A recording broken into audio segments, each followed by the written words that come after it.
Okay, so we'll start it again. We're going to do heart failure.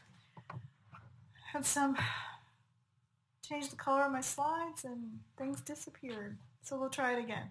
All right, so we're going to talk about heart failure. First thing we're going to talk about, and my ventricles and atrium are missing again. All right, so what I'm going to do is I'm going to show you this version. For some reason, that's not showing up, and I don't know why. So I'll go back to the slideshow in a minute, but at least you'll be able to see them here. Okay, so let's review circulatory system through the heart. This is important because I know I say this a lot, but the body's pretty amazing and the heart is one of those amazing organs. It expands and contracts. It actually pumps 5 to 6 quarts of blood each minute. And the right and the left side work together. So if something happens on one side, it'll cause issues with the other side, so that's why we have problems. So let's review it. So the blood enters the right through 2 large veins, the inferior and superior vena cava. Remember, it empties the non-oxygenated blood from the body to the right atrium. As that atrium contracts, the blood will go from the right atrium down into the right ventricle. How that happens is the tricuspid valve opens up. Once the right ventricle is full, the tricuspid valve will close, and then the ventricle will contract, and now the blood will leave the heart and go through the pulmonic valve into the pulmonary artery and the lungs. Once it's in the lungs, it circulates through the lungs, and that's where it gets its oxygen. When the blood returns to the heart through the pulmonary veins, the blood enters the left atrium. The atrium then contracts, and the blood goes to the left ventricle via the mitral valve. Once the left ventricle is full, the mitral valve will close. And then the ventricle starts contracting, and the blood leaves the heart through the aortic valve, to the aorta, and then goes throughout our body. Okay? So when you hear terms like preload, this is where preload is, before, okay? And afterload is after, okay? So if you're trying to figure out what they're talking about, preload, afterload, just kind of have this visual in your head. All right, so moving on. Oh, there's my people, my atrium and ventricle. Sorry, guys. All right, okay. So let's talk, what is heart failure? Well, it's a dysfunctional relationship, right? We know that over 8 million people, they're estimating over 8 million people have it by the year 2030. So it's a lot of things happen. A lot of people are going to have it. So what happens here? Well, we have an inability to heart to pump sufficient blood to meet the needs of the body. And that can happen for a lot of different things. It can, someone's had an MI, history of hypertension, those kind of things. But the body it tries to respond to this dysfunction and then tries to compensate, and then that leads to other issues occurring within the body. So we're going to kind of talk about those a little bit as we move on. So one of the things that happens is the kidneys try to help, okay? So this is what we would call a neurohormonal compensatory mechanism. It's the body's attempt to cope with the heart failure, and they are responsible for the signs and symptoms that will eventually develop. We need to understand what happens because the treatment for heart failure is all about opposing symptoms. Opposing the symptoms and relieving the symptoms. Systolic is the decreased blood ejected from the ventricle, decreased cardiac output. The decreased blood flow is sensed by the baroreceptors of the aortic and the carotid bodies. Then the sympathetic nervous system is then stimulated to release epinephrine and norepinephrine. And what do? What does epi and norepinephrine do? Well, they increase the heart rate and contractility to support the failing heart. But what happens here, it causes a bunch of bad things, negative effects. The sympathetic stimulation causes vasoconstriction. What does that do? It decreases perfusion to the kidneys. Kidneys like blood. They don't like it when you start cutting off their supply. So what do the kidneys do? They release renin. The kidneys are trying to fix the problem. The whole renin-angiotensin system kicks in, and the end result is the result of the release of aldosterone. And the aldosterone makes you do what? Retain sodium in water. So you see where the problem ends up, right? We have issues now. And then it leads to fluid volume overload. So you see where our body tries to be smart, and it's not that smart. Well, I guess it is smart, but it's causing problems. We don't like when it causes problems. Okay, so what does the patient look like? Well, the clinical manifestations of heart failure we look at right-sided heart failure versus left-sided heart failure. When you think left-sided, think lungs, L, lungs. Think right, venous congestion. So what do we see in a right-sided heart failure patient? Well, we're going to see peripheral congestion, positive JVD. These are the patients that are going to have dependent edema, lower extremities. Liver may be enlarged, hepatomegaly.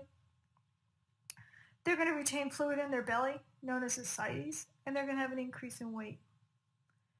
Left-sided affects the heart, the lungs, right? Pulmonary congestion. This is when we listen to the patient's lungs, we hear crackles. They may have an extra heart sound in S3.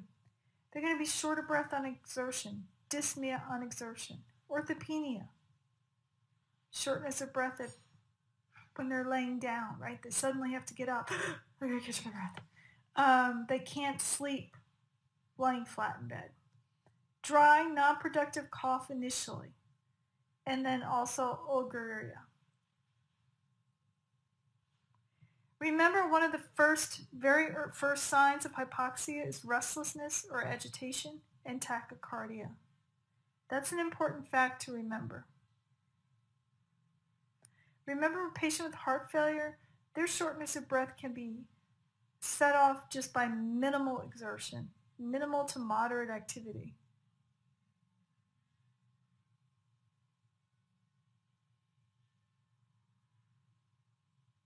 It's crucial in these patients with left-sided heart failure that we do a very good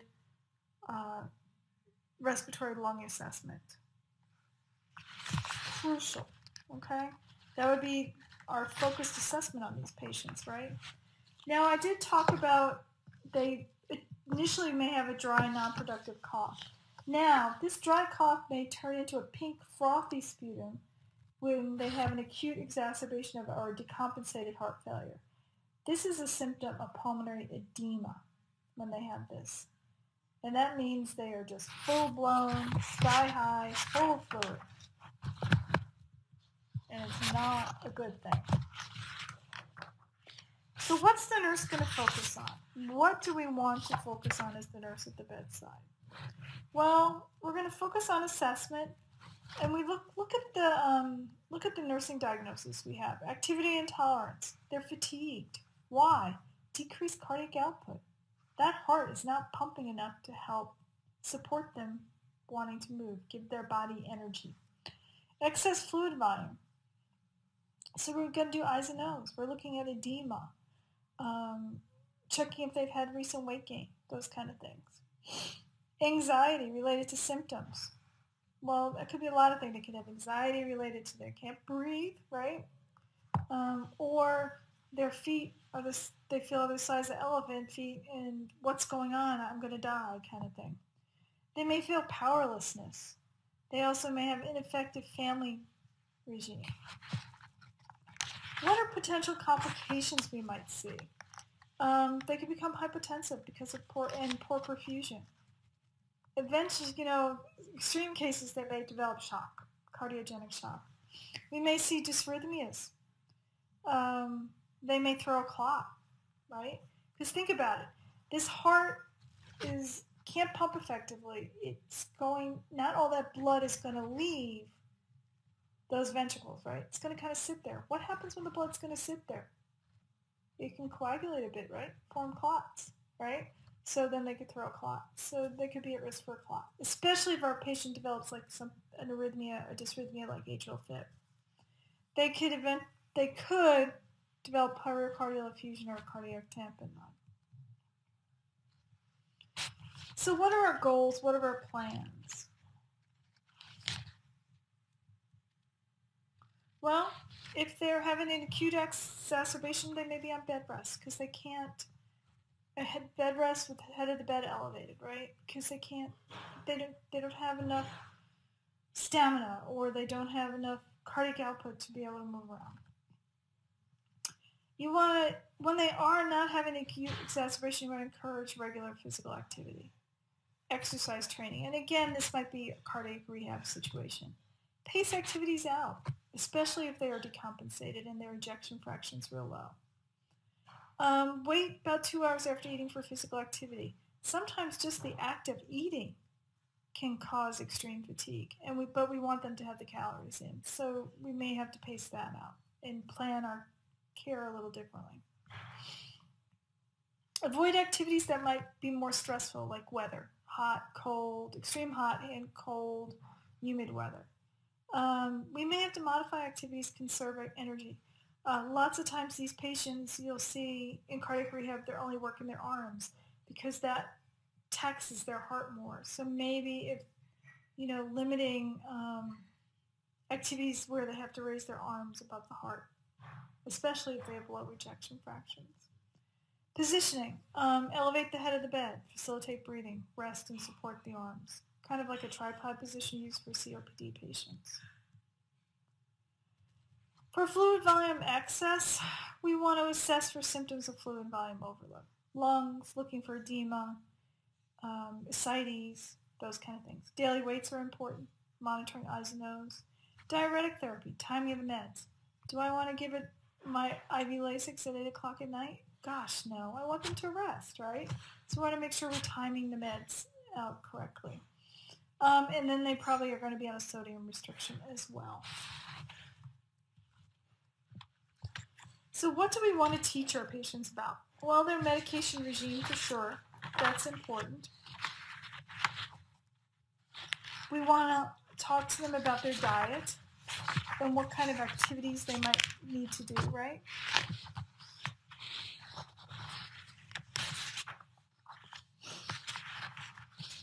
Okay, so here's another question for you. I'll get you can read it and then see which one you think it's going to be.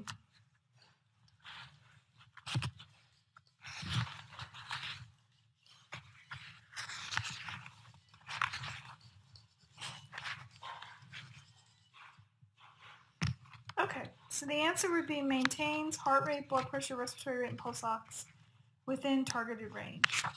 And the rationale for this would be patients with heart failure exhibit stable vital signs. Shows that they have been able to adjust and plan activities to include rest and allow their bodies to adjust. A decrease in peripheral edema illustrates a reduction of fluid, avoiding situations that produce stress, shows a move towards decreasing anxiety and performing and recording daily weights, shows adherence to therapeutic regime. So what kind of medications will our patients be on? Well, they can be on ACE inhibitors, vasodilators. What that helps with is diuresis. It'll decrease afterload. For when they are on those type of medications, we want to monitor for hypotension, hyperkalemia, and we also are always looking at renal function. Remember, creatinine is more specific to renal function than BUN.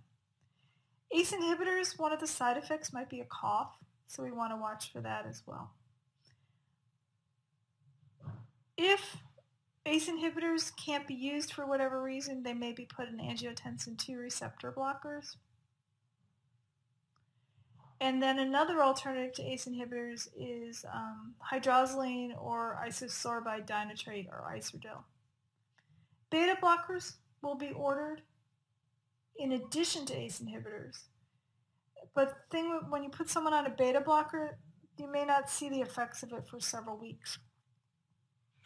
If your patient has a history of asthma or reactive airway disease, they may not be a good candidate to be on a beta blocker.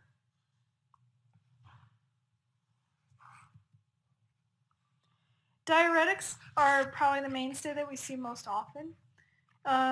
We definitely want to monitor serum electrolytes as well as fluid volume. You also want to, I talk about fluid volume, but output as well, because not only will it decrease fluid volume, but I want to evaluate that it's working. And that's why I say to monitor output. Because I know the reason why we're giving it is so that they get rid of fluid. But I need to monitor output to make sure that that's occurring, or daily weights as well, okay? Digitalis is another medication they may be on, and the reason why they're on this is because the dig helps improve contractility. But the key with digitalis, one of the things, is that it can become, higher levels become toxic in the body. Most common presentation is nausea and vomiting. But we also want to be very cautious if the patient is hypokalemic, because that can increase the risk for developing digitalis toxicity. So we're going to watch those potassium levels when they're on dig. Other meds that may be used, and probably the most common one I see used on the PCU units, are the dobutamine drips. This will help increase cardiac contractility and renal perfusion, so it's kind of a double whammy there. Probably more common than the milrinone that at least where I practice, we see the dobutamine drips. Low dose, and you're monitoring the patient while they're on it.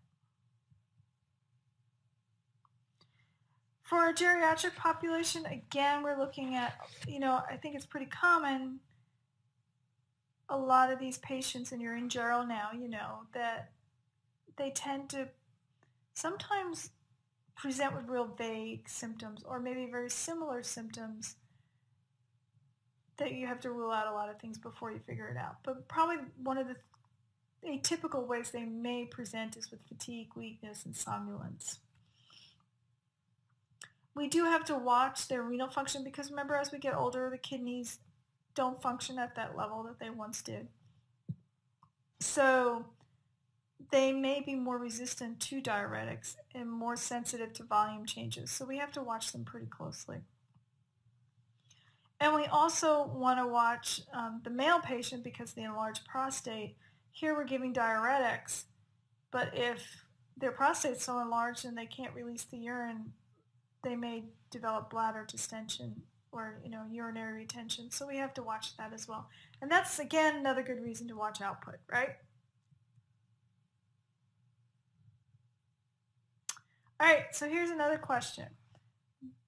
Which classification of medications plays a pivotal role in the management of heart failure caused by systolic dysfunction?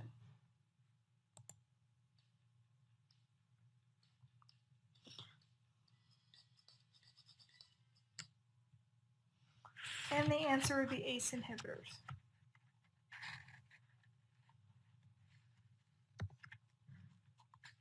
And you can see that ACE inhibitors play a pivotal role with systolic dysfunction. Beta blockers have been found to reduce mortality and morbidity in patients with class 2 or class 3 heart failure. The classifications of heart failure are based on the New York Heart Association classifications. You'll see it sometimes. You don't see it as much anymore. They used to go back, but they try not to classify the patients so tightly. I remember digitalis increases the force of the myocardial contraction, slows conduction through the AV node. So they all have a purpose, but ACE inhibitors are what you would probably want to use if this is systolic dysfunction. Okay, so pulmonary edema, let's talk about that. Remember I talked about the peak frothy sputum, classic sign. They may also get increased anxiety. This is an acute event where the left ventricle cannot handle the overload of the blood volume pressure, increases the pulmonary vascular causing fluid to move out of the pulmonary capillaries into the interstitial space in the lungs and alveoli. End result is it's not a good scenario for your patient. Okay, they become hypoxic, restless, cool and clammy, kind of like Shockey, right? Weak, rapid pulse, moist, noisy respirations.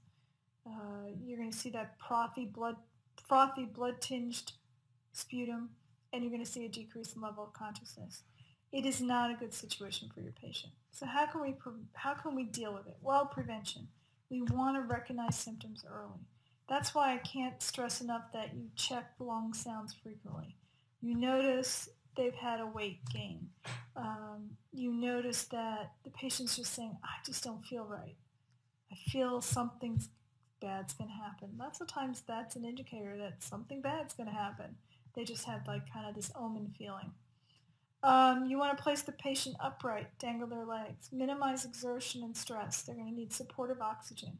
They're going to be on diuretics, vasodilators.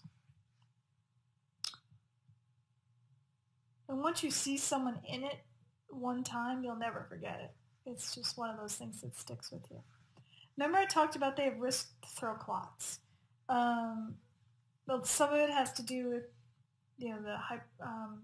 the blood pooling, and some of it has to do with maybe they've developed an arrhythmia that puts them in a higher tendency. Either way, they're at risk for it, okay? So we want to prevent it. So they may be put on anticoagulants. We try to ambulate them. Maybe doing the foot exercises in bed, SCDs, those kind of things to try to prevent it from happening. A couple other things that your patient may go for is an echocardiogram, where they're going to look for structural abnormalities, valve malfunction, measure ejection fraction, which is the amount of percentage of blood pumped out of the heart. And based on those numbers, they'll be able to tell what's going on, how bad the heart failure is, or if there's a reason. The other thing is other labs. Now I mentioned a lot of electrolytes and stuff, but remember one of the key labs that they're going to do is the BNP, the beta natriuretic peptide. This is probably the biggest clinical marker for heart failure. So when you're taking care of a heart failure patient, when you hit clinical, look for the BNP value and see what the ranges are.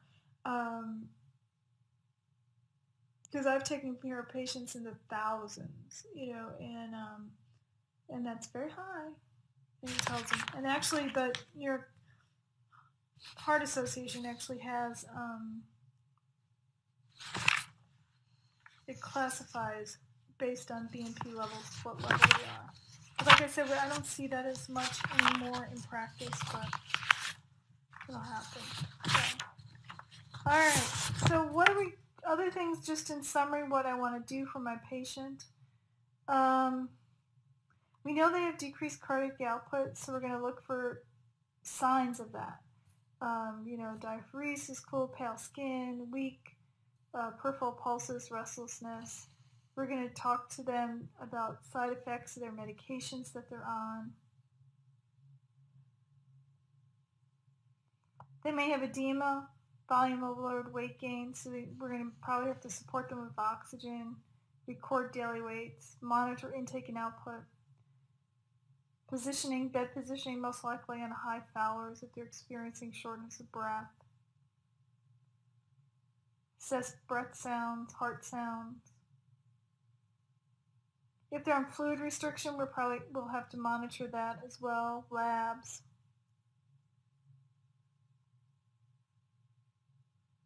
You want to know what the symptoms of hypokalemia, hyponatremia are, because we're giving diuretics, and they could potentially go into that.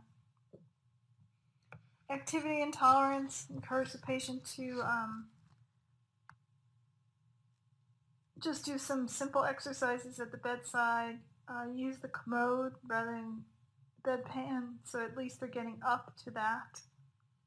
Encourage the patient to participate in care as much as possible.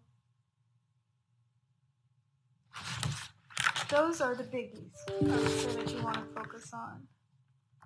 as well as teaching them about their medications and diet. Alright, so that is heart failure. I don't think I have anything else.